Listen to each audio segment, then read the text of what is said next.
Welcome back to really drunk story time with Quefish. So, I went back to Facebook to the Thirsty Throat Spacklers group, who I am so sorry it's gonna be all bouncy because I'm like really drunk and I'm leaning on my table more. It's my work desk, and my work desk is 3 monitors and it's on a card table, so it's like really wobbly.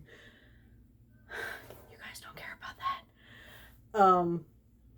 But I'm on Facebook and I'm on the Thirsty Throat Spacklers, and Brianna had a story and it sounds so good. And she said she sent me a DM on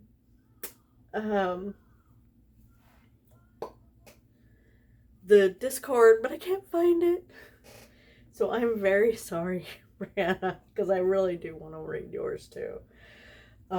But Kirsty, well, I can never say your name not like that now, was next on the list with a suggestion with the coffee one shot of espresso sex. So we finna do that one instead. And hopefully I do end up finding Brianna's. So please don't think that it's because I didn't want to do it. It's because I seriously can't find your DM. Call me. Sorry. Alright, so just so you know, this was about like halfway-ish, and that's gone. This was plum wine at 14%. And this is damn near gone at this point. This was also plum wine, and this was 12%. I am giggly as fuck right now. I'm a very giggly, happy drunk. I'm a very silly drunk. So. Okay. So, my kid pronounces this Ko-fi.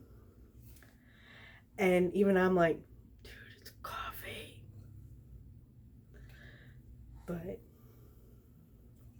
so this is Kirsty, GayDemonicDisaster, aka Scrap Heap Challenge. And this is explicit adult content ahead. The coffee one shot of espresso sex.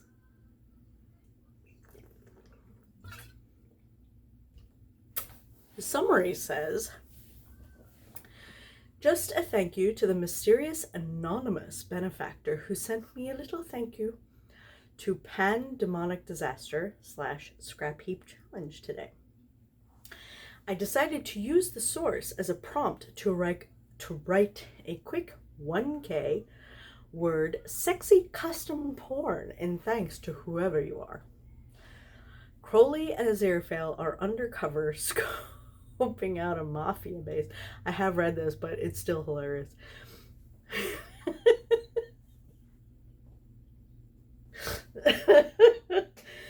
Crowley and Aziraphale are undercover scoping out a mafia base at a restaurant by posing as baristas at a coffee shop opposite. Crowley gets distracted by Aziraphale's comparatively scandalous state of undress without his waistcoat and jacket, and decides to give him a good ravishing in the stockroom. Obligatory coffee puns at the end, so be prepared for that, shall we? If someone had told Aziraphale that one day he'd end up being crushed against a pallet of coffee sacks in the back room of a Starbucks and kissed to within an inch of his life by the handsomest demon in hell, he'd have probably laughed, nervously and with secret longing in his eyes. But that's precisely what was going on, and he was enjoying every second of it. although the illicit thrill of it was tinged with fear of discovery at any moment, which somehow made it all the hotter. Crowley, dear, really, we mustn't, he gasped, although not taking any steps to put a stop to the delicious crush of the demon's hot body against his, the coffee sacks against his back, long fingers twined in his hair, and another hand pressed against his crotch, rubbing deliciously through the fabric. Crowley nipped at his neck and ground. I will point out every single coffee mention. Crowley nipped at his neck and ground against him. Why ever not? You're clearly enjoying this, Angel. Someone could come in at any time, dearest. We could be seen. Like you don't want that anyway, you filthy little principality. You filthy little principality, you get off on this. I know you do. Crowley hissed into his neck and teased the top button of Aziraphale's trousers undone. Slid the zip down tantalizingly slowly, then slid his hand inside the angel's underwear, feeling for his hardness there. Aziraphale moaned indecently and twitched his hips into the contact, his hands tugging at Crowley's shirt. Are they wearing Starbucks uniforms? Sorry. The pair of them had been undercover as baristas. Watching over a mob boss's lair at the restaurant opposite for the opportunity to do some good deeds and bust up the crime ring. As free agents belonging to neither heaven or hell, they could take on whatever tasks they felt like. And thwarting evil using a combination of angelic and demonic power was as good a way to pass the time as any. Except that Crowley had taken one look at Aziraphale in his simple shirt and trousers, sans jacket, his top button indecently undone in a casual manner that positively scandalized the demon, and his shirt sleeves rolled up, exposing those hard, muscular forearms dusted with fine blonde hair, and Crowley.exe had stopped working. I need some help in the stockroom, Angel, he had rasped hoarsely that afternoon when he couldn't take it any longer. They left Mark running front of house. And as soon as they were alone, Crowley had miracled the doors locked. Not that he'd told Aziraphale about that bit. It was more fun that way. And now he had the angel pinned up against the rough sacking, almost lifting him off the ground in his passion. How do you want this, Angel? He gasped into Aziraphale's ear, his breaths short and rapid in his urgent need. In me, please, Crowley. Aziraphale's head was tipped back, his eyes closed as the demon's skilled hand tugged at his erection in long, firm strokes. There was a snap, and both their trousers and underwear were gone. Crowley's long, lubed fingers working at Aziraphale's tight hold, massaging and pressing deep, making him cry out. Then remembering himself and biting on his lip to try to muffle his own sounds. He shuddered as those long, talented fingers hit his prostate and tried to grind down on the demon's hand, one leg hitched high up around his lover's. I am so sorry. One leg hitched high up around his lover's slim hips. I swear I know how to read. Then Crowley was lifting him up, hands firm on soft, thick thighs, lining him up and allowing him to sink slowly down onto that gloriously long, thick cock. Beautifully slow, stretching with a burn just this side of painful, a sweet ache deep inside that made Aziraphale bite down on Crowley's shoulder as his hands clawed at the demon's back in desperate need for more. Fully seated inside his angel, Crowley began to thrust gently, strong arms supporting Aziraphale's weight up against the stack, pressing fevered kisses to his lover's throat and lips as he did so. A coffee sack slipped from the stack and fell from the floor, splitting open, allowing a cascade of beans to skitter all over the place unheeded. The missing bag left a platform at the right height. Crowley shifted the angel sideways to lay him down back on the pile and continued to thrust into him with renewed vigor as Aziraphale wrapped both legs around Crowley's thin waist and held him firm.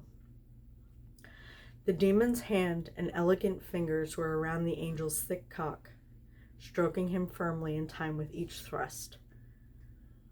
"Come for me, angel. I've got you," Crowley hissed, pounding faster and harder. Then Aziraphale was coming, hard, streaks of cum spurting up over his belly and Crowley's hand. Then the demon was coming too, pulsing deep inside his lover as they locked eyes. The demon's lip curled in an animalistic snarl as he rode out the aftershocks. He held himself in place afterwards, breathing hard, then brought his white, streaked hand to his lips, and still maintaining eye contact with the angel, unfurled his long serpentine tongue and licked the spend off it decadently, savoring every swallow. He slowly slid out, then bent forward to lick the remainder off his lover's stomach, then pressed forward to a messy kiss and laid there for a few moments, each holding the other and murmuring sweet endearments in the other's ears. Crowley stood slowly and took Aziraphale's hand to help him up. There was a snap, and they were both clean and dressed again, the coffee beans back in the repaired sack. No evidence of their exertions remained. Well, that was the best daily grind I've had, Angel. I certainly enjoyed the creamy finish. Just hope we don't get in hot water over this. It might be grounds for dismissal, Crowley remarked with a grin. Aziraphale rolled his eyes and batted at his husband playfully with a grin. "You, my dear, are an absolute menace." Crowley laughed. "And you are just enough," Aziraphale cut him off, "of a bastard to be worth knowing." "I know, my dear."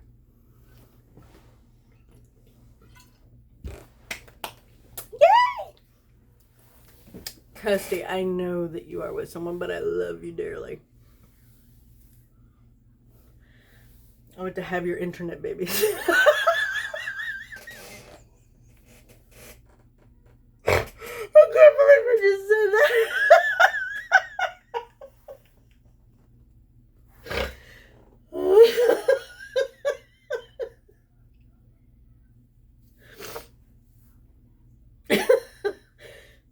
So that was a thing. I want to have your internet written porn babies, apparently.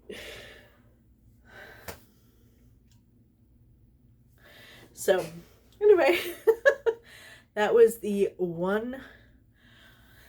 coffee one-shot of Espresso Sex by GayDemonicDisaster, aka Scrap Heap Challenge, aka Kirsty. Drunk reading. Thank you for joining me. See you next time.